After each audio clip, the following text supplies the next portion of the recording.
A Passage to India, which was published in 1924, is considered as E.M. Forster's major work. Forster, Forster's major English. Forster is the major English author of the 20th century. Is a writer of great technical and intellectual significance, whose work deserves close study and analysis. Some of his major works are The Longest Journey, A Room with a View, and Howard's End. The present novel, A Passage to India, can be read as a valuable critique of British rule to India.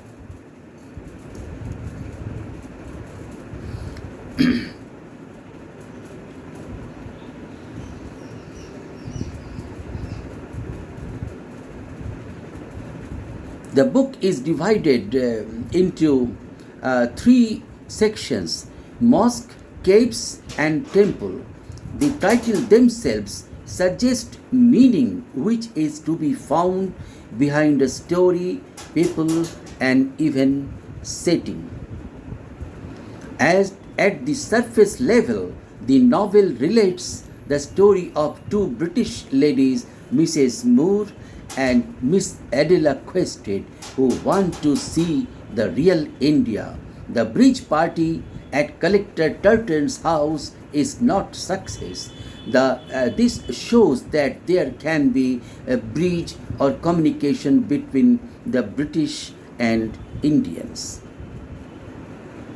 In the first section of the novel, Aziz and Mrs. Moore meet in the cool season. Aziz is mercurial and temperamental, whereas Mrs. Moore is kind and gentle. Both are sensitive human beings who value affection and kindness highly and place instinct above reason.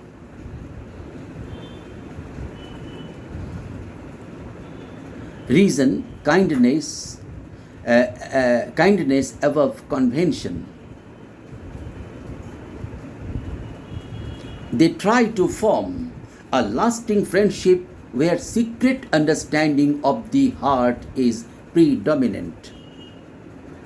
An English woman and an Indian man enter into a personal understanding that led through the novel. Aziz's initial suspicion is dissolved by the respect Mrs. Moore shows to the religious atmosphere in the mosque and her acceptance to the presence of God in the mosque. A positive affirmation of the relationship arises when Mrs. Moore says, "I don't think I understand people very well. I only know whether I like or dislike them." To this, Aziz replies, "Then you are an Oriental." The central episode of A Passage to India, which is the experience of the two English women, Mrs. Moore and Adela Quested, in the Maravar Caves, is symbolically and realistically the heart of the novel. The characters who are in understanding in the first section are drawn into the caves, which represent the collapse of human relationship in the face of chaos. The caves, symbolizing hot weather, defeat the forces of reconciliation. Mrs. Moore and Adela Quested, troubled by the monotony of their lives, accompanies Aziz to Maravar Caves. By the time they reach the caves, they are on the verge of apathy in which nothing is real. Adela is driven into near madness as she looks into the horrifying darkness of the caves. She undergoes a hallucination and accuses Aziz of molesting her after she hears the fearful echo. Mrs. Moore had to undergo greater horror. The smallness and emptiness of the cave produce an echo which is more frightening to her. Before her experience in the cave, she had been a religious mystic who believed in God and that His love extends towards all creatures. But now to her, this unity also means total negation in which good and evil are identical, Mrs. Moore reflects. Pathos, piety, courage, they exist but are identical, and so is faith. Everything exists, nothing has value. The cave thus symbolized the complete triumph of forces of hostility, evil and negation. Fielding and Aziz developed a mutual trust and genuine friendship, but the hostility of the caves, the imprisonment of Aziz, his subsequent release, and its celebration, however, put impediments on their relationship. A reconciliation comes about during the time of Janmashtami. Foster symbolically presents Hinduism in its exclusive aspects. He recognizes that India is a divine country which brings spiritual joy to the participants. He also reflects on Hindu mysticism. In the temple, the birth of Sri Krishna is being celebrated in the town of Mau at the time of the monsoons. The section opens with God Bole presiding over a festival in which, amid all the noise and confusion of celebration, God is born symbolically and love celebrated. God, the universal lover, the unknown friend, is at last a presence. The Hindu worshippers, trying to emulate the infinite love of Lord Krishna, tries to love others equally. They love all men, the whole universe, and scraps of their past, tiny past splinters of detail, emerged for a moment to melt into the universal warmth. We learn that Aziz has come to Mau to escape from English, Fielding along with Mrs. Moore, and Fielding Mrs. Moore's children also reaches Mau. The festival brings together these former friends into temporary reconciliation, if not a permanent union. Still, the festival builds up to a reassertion of the possibility of personal relations, and if an affirmative answer to the negative echo of the Marabar. To carry a theme of such weighty complexity, Foster employs a careful plot structure and an intricate texture, both of which are proof of Foster's unique experimentation in the novel form. To give overall unity, he uses irony, symbolism, pattern, and rhythm. The structure thus denotes three crucial encounters. In the first, an English woman and an Indian man meet in the peace of the mosque and form a lasting friendship. In the second, the bond of friendship established are shattered by the negation of the caves. In the third, all the separations and divisions are dissolved in a large unity, a synthesis.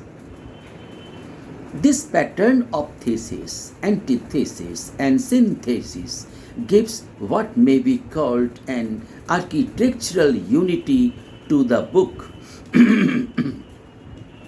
E.K. Brown, in his study of the first, rightly says, one of the reasons for the novel's greatness is its rhythmic form and makes us pass beyond the character, story, and setting and attain to the larger meaning, the poetic and prophetic meaning of the novel. E.M. Forster published this novel, A Passage to India, in 1924 after he visited India beforehand in 1912 and in 1921. The novel deals in large parts with the political occupation of India by the British Army and the concluding relations between the English and the native population. It is also about the friendship between the two main characters, Cyril Fielding and Dr. Aziz, with all its obstacles. Forster argued that this book was about the human race's attempt to find a more lasting home.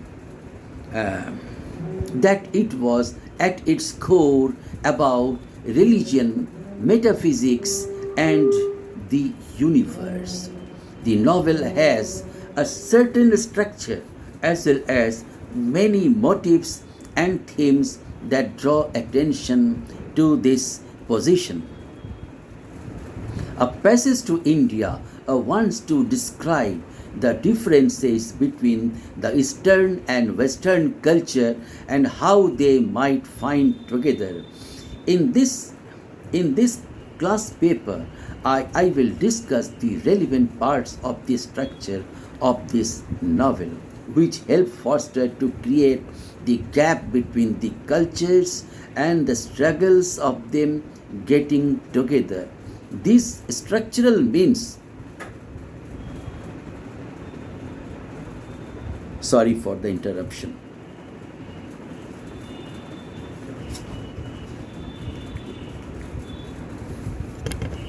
So let us resume our lecture.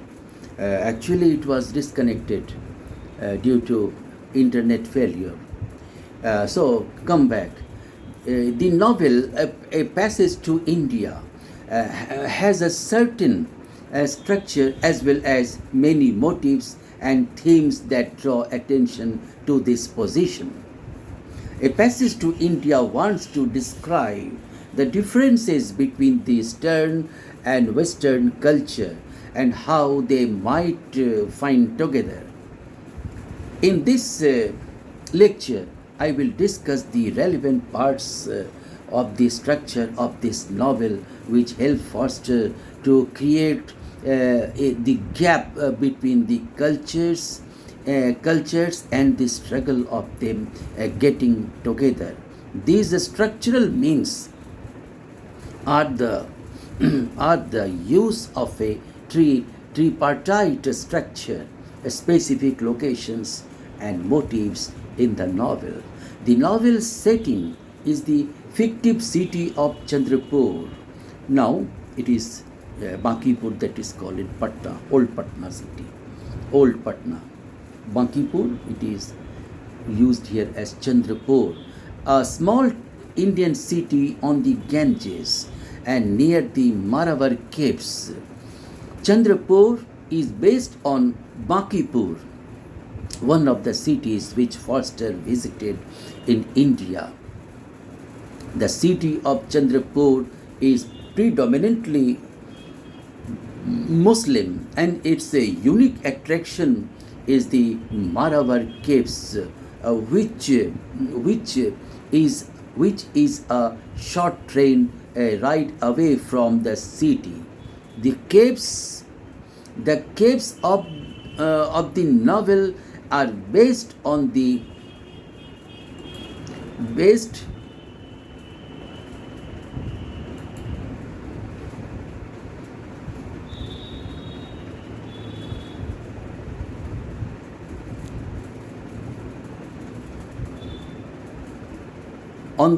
real BRABU caves. Forster put them near Chandrapur so that they were visible from his fictive city, aiding the atmosphere and to simplify the travel to the caves. In the third part of the novel, the story moves to Mau, which is also a fictive city based on Chhatarpur, a more Hindu town in India, where Aziz starts a new real life after the trial away from the Europeans.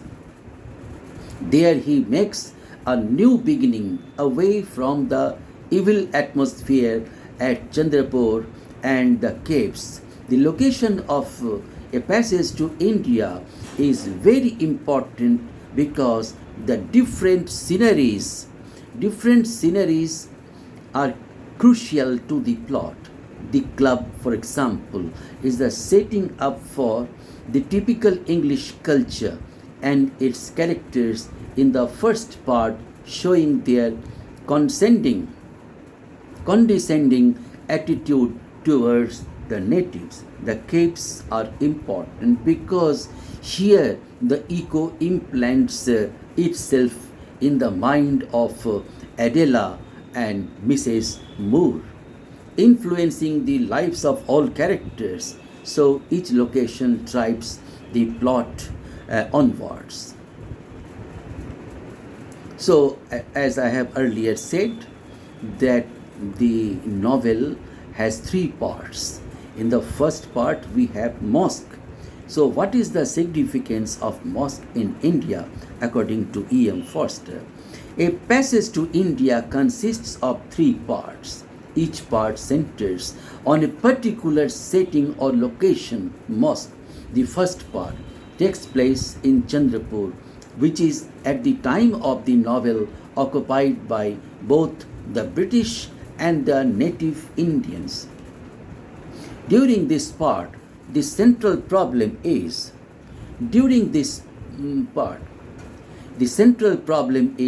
explained and set up. The city itself, and therefore India is described like a muddle, and there is a huge gap between the Indian people and the English occupants. The first chapter shows this in detail by describing the two sides of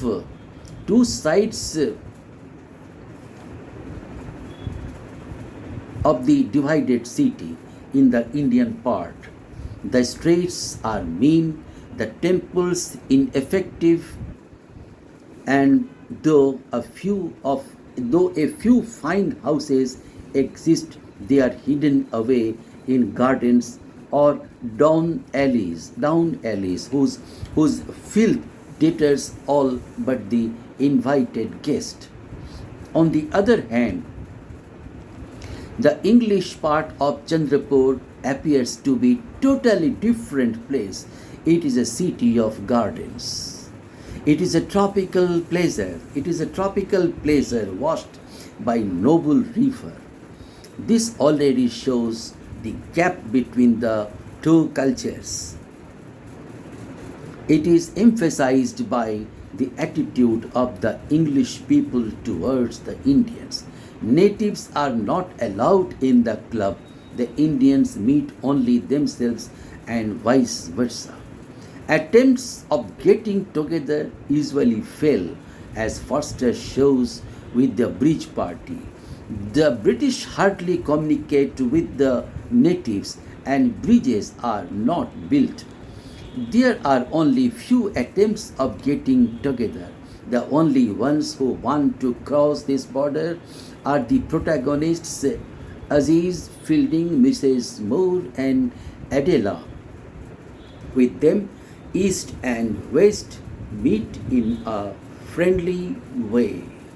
They engage in friendships and decide to intensify these relationships on a trip to the Maravar Caves. At the end of the section, it seems that brotherhood is about to triumph. The omens are auspicious. East and West have met and embraced. Friendship and love are in the ascendant. Caves. What is the role of caves? The second part is entitled Caves.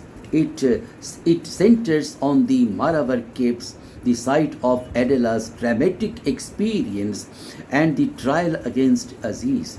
In the caves, Mrs. Moore panics because of the echo. She is haunted by it until her death. Adela is confused by the echo. She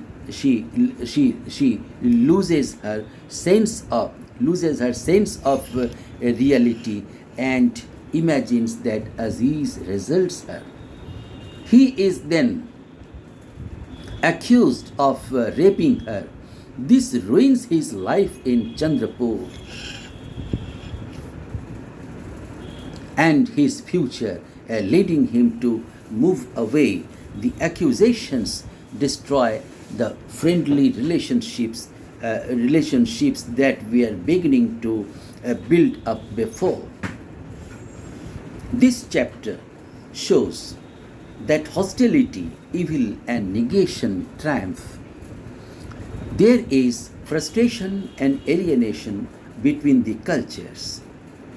Adela realizes her mistake during the trial through the echo of the people chanting Miss Moore.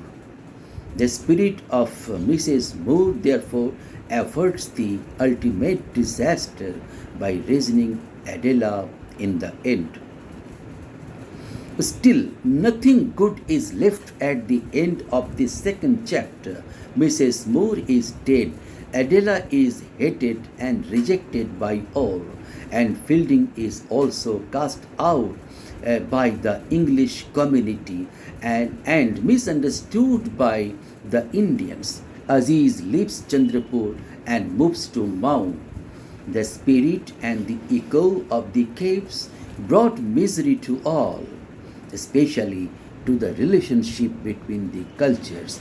It is a shattering experience, calamitous to everyone. It destroys Mrs. Moore both spiritually and physically.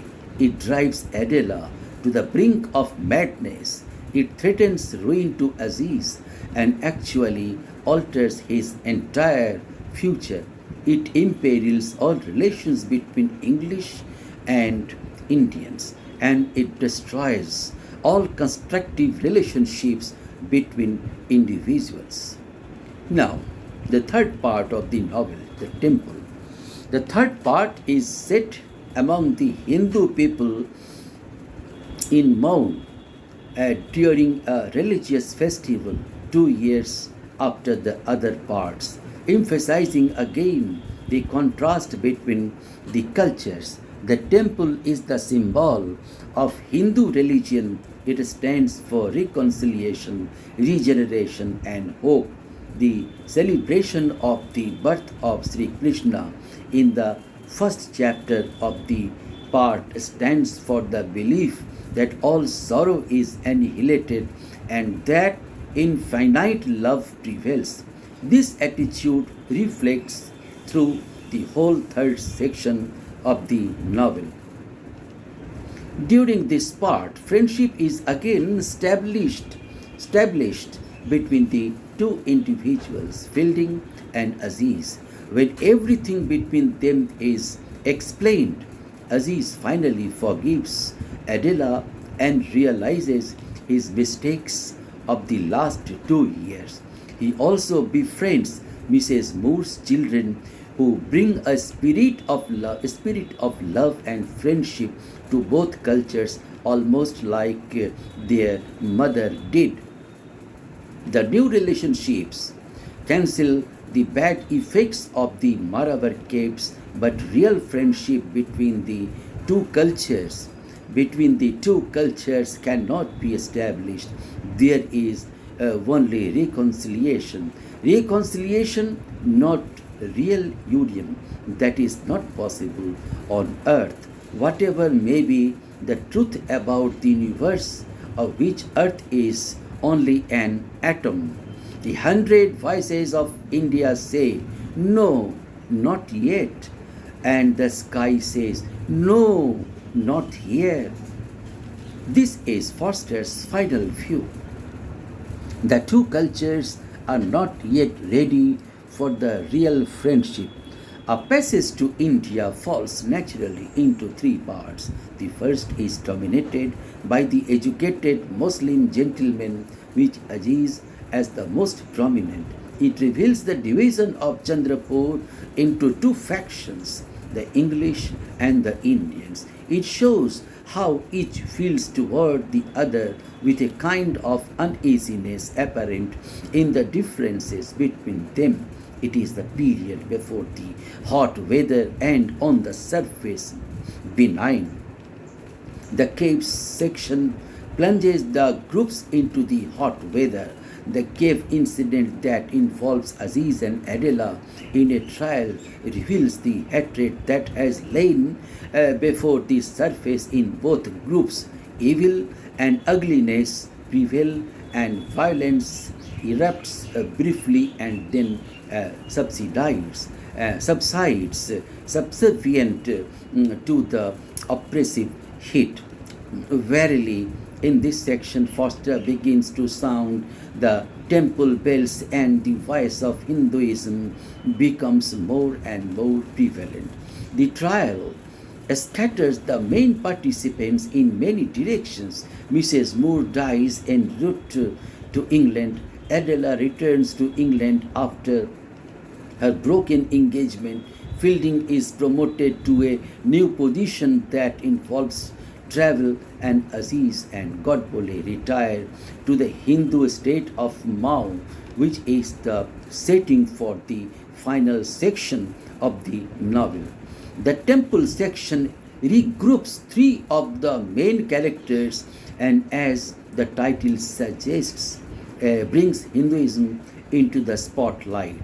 Fielding, traveling less light than usual, is reunited with Aziz, but Fielding's marriage makes complete reconciliation impossible. The rainy season predominates and seems to give new life and to renew the life cycle. Although some critics seem to believe that Foster ends the novel on a pessimistic note, the prevalence of Hinduism and its beneficent effect on Fielding somewhat denies the charge. E.K. Brown discusses the rhythm in the book, saying that there is a rise, fall, rise pattern indicated in the events of the three parts of the book. In the first part, good; in the second, evil; and in the third, good again. Godbole's song runs as a haunting melody through the part of the book that follows the tea party, popping up unexpectedly to produce strange effects. It finally comes to full fruition at the celebration of the birth of the god Krishna. This way, dear students, I have completed my lecture for today. So my lecture is over. Here I end it. Thank you. Thanks a lot. Thanks a lot. Thanks a lot.